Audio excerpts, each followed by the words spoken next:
Assalamualaikum warahmatullahi wabarakatuh. Halo Sobat Milenial, saya Ilman Nafian, jurnalis IDN Times.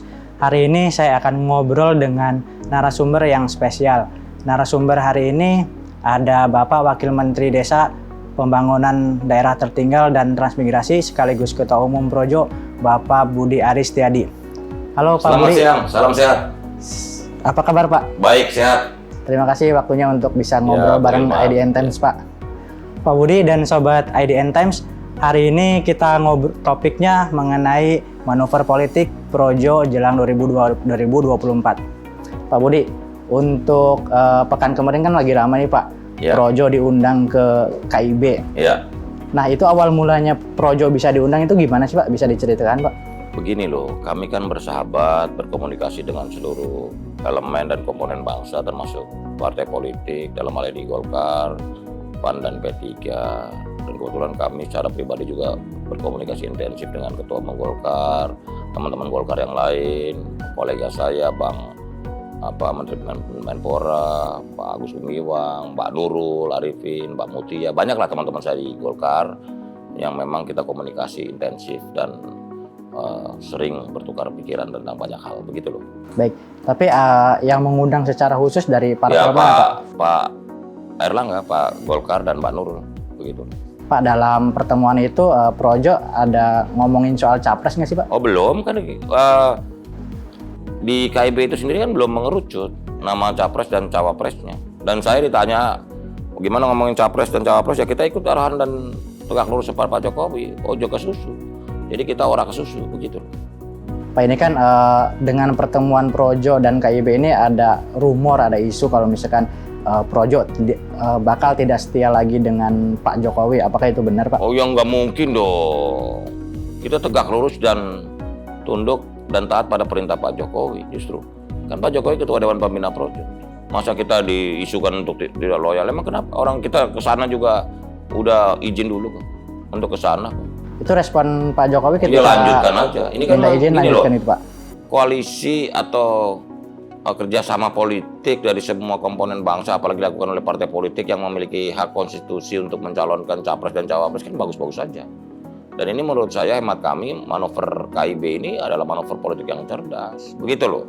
Baik, tapi nggak ada omongan soal mengusung Pak Ganjar gitu Pak? Oh belum, nggak ada, belum ada lah, bukan nggak ada ya, belum ada, gitu loh. Tapi kalau kan masa jabatan Pak Jokowi juga akan selesai di 2024 Pak. Iya, kalau betul. Projo sendiri nantinya ingin mengusung siapa Pak? Mengusulkan kita siapa? Tunduk dan taat pada perintah Pak Jokowi. Karena merah kata Pak Jokowi, merah kata Projo. Putih kata Pak Jokowi, putih kata Projo. Merah putih kata Pak Jokowi, merah putih kata Projo. Baik, berarti nantinya tergantung sesuai arahan Pak Jokowi. Sesuai arahan dan perintah Pak Jokowi. Pak, nantinya kalau misalkan mengusung salah satu capres sesuai dengan arahan Pak Jokowi, apakah namanya akan berubah Pak? Ini kan Projo Pro Jokowi. Nah nantinya siapa Projo itu Pak? kan dalam bahasa Sanskerta artinya negeri, dalam bahasa Jawa Kawi artinya rakyat. Jadi kaum Projo adalah kaum yang mencintai negeri dan rakyat, begitu loh. Projo itu memang diakronimkan jadi Pro Jokowi, tapi kata Projo sendiri bermakna negeri dan rakyat, gitu loh. Pak, tapi dalam pertemuan dengan KIB itu apakah ada ajakan khusus gitu Pak untuk bergabung? Belum, itu kan gini loh, ibaratnya nulis skripsi ini kan baru pendahuluan. Kan kalau kita sistematika berpikir dalam kaidah akademis kan pendahuluan, perumusan masalah, analisa, baru kesimpulan. Nah ini kan baru pendahuluan. Berarti belum masuk analisa masalah Pak? Perumusan masalah aja belum kok, gitu loh. Kalau ibaratnya ini baru jam 3 pagi, masih subuh nih. Subuh aja belum, apalagi fajar. Gitu loh. Nah ya. Kalau misalkan Projo harapannya Pak Jokowi itu tetap melanjutkan masa jabatannya 3 periode atau ada pengganti lain Pak selain Pak Jokowi? Loh gini loh, kalau 3 periode kan secara konstitusional tidak dimungkinkan. Tetapi kan sebagai sebuah bentuk aspirasi dan pendapat masyarakat, aspirasi kan nggak boleh dilarang dong. Masa 3 periode dilarang sebagai aspirasi. Tapi kan konstitusi nggak memungkinkan. Kita tunduk konstitusi lah. Projo prinsipnya kan tunduk konstitusi. Berarti inginnya sih Pak Jokowi 3 periode tapi nggak bisa gitu ya Pak ya? Belum tentu kan. Semua politik kan ada kemungkinan. Politik itu kan art of possibility. Jadi kita selalu bilang bahwa 3 periode itu bukan agenda politik Projo, tetapi itu kemungkinan politik yang juga harus kita kalkulasi. Gitu loh. Nah, Projo sudah memutuskan dalam Rakernas 5 kemarin bahwa kita akan menggelar namanya musyawarah rakyat. Musyawarah rakyat untuk mencari pelanjut duet pelanjut Pak Jokowi di 2024. Begitu. Lanjut duet Pak Jokowi 2024 tuh kira-kira siapa tuh Pak? Ya belum dong, ini kan masih ibaratnya perlombaan balapan, ini kan baru lap pertama, masih jauh, masih ada 27 lap lagi kan, gitu loh. Kira-kira menakernya gitu. Oh siapa? jangan kaget, dinamisasi ini atau dinamika yang terjadi ini banyak kejutan nanti. Karena waktu kalau ibarat sirkuit nih 2014 itu trek lurusnya banyak. Kalau 2024 ini kebanyakan tikungan dan tikungannya tajam, begitu. Pak, ini kan KIB juga mengundang Projo. Kalau menurut Bapak, seberapa besar sih pengaruh Projo untuk menggait suara di 2024 gitu, pasal PKIB diundang gitu? Pak Jokowi itu waktu 2019 perolehan suara Pak Jokowi itu 85 juta pemilih. Ya, ini data KPU ya. Partai pemenang pemilu seperti PDI 27 juta. Jadi gap suara Pak Jokowi sama PDI aja ada 58 juta. Jadi ketika ditanya berapa banyak pengaruh Pak Jokowi, menurut saya sangat signifikan pengaruh Pak Jokowi. Begitu. Baik, berarti suara Projo suara Pak Jokowi gitu Pak? Loh, bisa ya diartikan gitu Pak? Projo kan Pak Jokowi. Gitu loh. Pak, ini kan tadi Bapak menyinggung soal PDIP juga. PDIP mengkritik Projo ketika menghadiri undangan dari KIB. Itu gimana Pak? Enggak, itu dinamika biasa. Kok ada ormas diundangnya biasa aja. Kita juga tahu, paham betul kita bahwa undang-undang kita, konstitusi kita, bahwa cuma partai politik yang bisa mencapreskan, mengajukan capres dan cawapres. Kita paham. Tapi kan bukan berarti demokrasi ini cuma partai politik dong. Partai politik itu kan pilar demokrasi. Tetapi kan demokrasi itu harus mensyaratkan adanya partisipasi publik. Dan pra Projo di situ. Kan nonsen juga demokrasi tanpa partisipasi. Gitu. Baik. Pak, kembali lagi soal tadi 3 periode Pak. Kalau Pak Jokowinya sendiri Pak, keinginannya itu Pak Jokowi udah tegas 3 periode atau gimana Pak? Pak Jokowi udah tegas kan.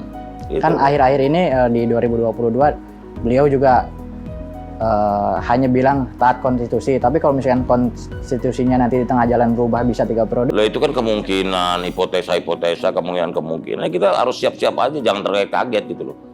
Politik Indonesia ini kan dinamis. Politik itu kan the art of possibility. Seni kemungkinan gitu loh. Tapi siap-siapnya ini maksudnya buat siap-siap 3 periode atau gimana? Apapun yang terjadi. Tapi kami dari Projo sudah menyiapkan mekanisme untuk 2024, yaitu dengan menggelar musyawarah rakyat. Mencari duet pelanjut Jokowi di 2024. Itu mekanisme demokratis untuk menjaring sebanyak mungkin suara dari rakyat tentang calon kepemimpinan nasional berikut. Nama-namanya udah ada belum Pak? Oh belum dong, namanya musyawarah rakyatnya nanti awal Juli kan kita mau gelar. Kita serap semua dari masyarakat. Pak Jokowi dalam Rakernas 5 kita kan memerintahkan coba serap lagi aspirasi masyarakat, apa harapan rakyat. Nah, kita berpikir akhirnya menjawab itu adalah mekanisme terbaik dalam menjaring aspirasi rakyat, ya menggelar musyawarah rakyat gitu. Baik. Pak, ini kan Projo statusnya masih ormas Pak. Lu emang Projo ormas? Apakah nanti ingin berkeinginan untuk jadi parpol gitu Pak, seperti ada kan pengalaman dari Kalau soal Nasdem partai gitu, Pak? itu kan begini loh, 10 orang ketemu saya, 11 menanyakan kapan Projo jadi partai. Saya tanya, emang rakyat perlu partai baru? Saya tanya gitu. Kalau Projo mau jadi partai atau tidak itu, saya katakan bahwa biarlah Projo menjemput takdir sejarahnya sendiri. Gitu. Baik. Tapi untuk sejauh ini masih mau jadi ormas atau Kalau kita ada masih keinginan? ormas, Belum ada keinginan jadi parpol gitu Pak? nunggu aja. Kita kan masih dinamika gitu loh. Karena kita harus menghitung secara detail. Menjadi partai politik kan lain logikanya daripada ormas. Politik kan murni kepentingan dan kekuasaan. Mana ada sih orang mau bikin partai politik mau kalah. Partai politik kan didirikan untuk merebut kekuasaan secara sah dan konstitusional. Gak ada partai politik mau kalah. Gitu. Kalau buat kita kan yang penting agenda kebangsaan, agenda kerakyatan. Kita tidak berpikir soal kekuasaan, tapi bagaimana agenda kebangsaan kita, agenda kerakyatan kita ini kita bisa perjuangkan, gitu. Pak, nantinya kalau misalkan selepas Pak Jokowi nggak menjabat lagi, kira-kira nasib Projo ini sendiri gimana Pak? Biar Projo menjemput takdir sejarah sendiri. Paling tidak Projo dikenang sebagai ormas yang ikut memperjuangkan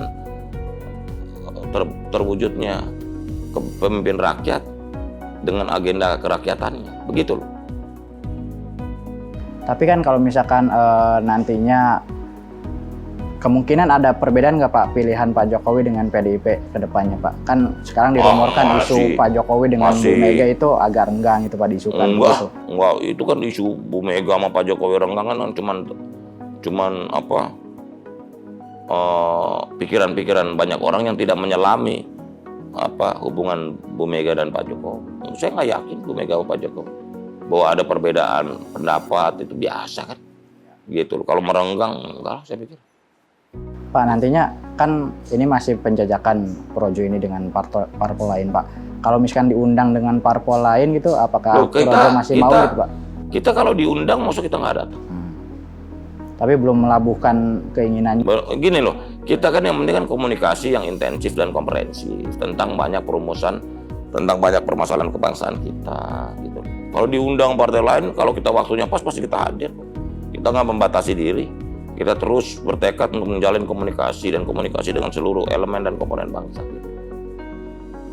Pak, nah, kalau misalkan nanti kan udah menjalin pembicaraan dengan KIB diisukan akan mengusung Pak Airlangga sebagai capresnya. Kalau Projo sendiri sepakat nggak Pak dengan hal itu? Gini loh, semua partai politik mencalonkan ketua umumnya itu sah aja. Ya partai politik yang sehat ya begitu. Apalagi Pak Airlangga dicalonkan oleh Golkar. Karena beliau sebagai ketua umum, ya wajar aja dong Partai Golkar mencalonkan ketua umumnya. Gitu loh. Keinginan partai politik untuk mencalonkan kadernya kan baik-baik aja. Nggak ada masalah kan. Itu sama seperti PDI Perjuangan mau mencalonkan Mbak Puan, ya nggak apa-apa dong. Gitu loh. Tapi kan pada waktunya, pada saatnya nanti kan dihadapkan pada kenyataan soal kemungkinan terpilih dan kemungkinan menang. Gitu loh. Kalau sekarang masih jauh. Itu kan baru jadwalnya baru Oktober 2023, masih 17 bulan, 18 bulan. Ngapain risau? Ya semua partai mau angkat ketua umum, ya biasa aja. Tapi kalau misalkan Projo sih tetap pada tunduk pada arahan Pak Jokowi tetap gitu tunduk dan taat pada perintah Pak Jokowi. Kalau misalkan nanti, kemungkinan ada nggak sih Pak perbedaan kalau menurut analisis Bapak gitu Pak? Dukungan Jokowi dengan PDIP itu kemungkinan berbeda? Enggak lah. Pasti ada dialog, komunikasi. Jadi kita ini kan mencari titik temu, bukan mencari perbedaan. Yang kita perjuangkan kan selalu titik temu. Kalau kita berkomunikasi yang ada kita mencari perbedaan, ya bukan komunikasi dong. Ketika kita berkomunikasi kan kita mau cari kan titik temunya, bukan latar belakang, bukan perbedaannya. Kalau perbedaannya sampai kapan ya nggak ada dialog dong. Itu kan gunanya dialog, komunikasi kan itu, mencari titik temu kan.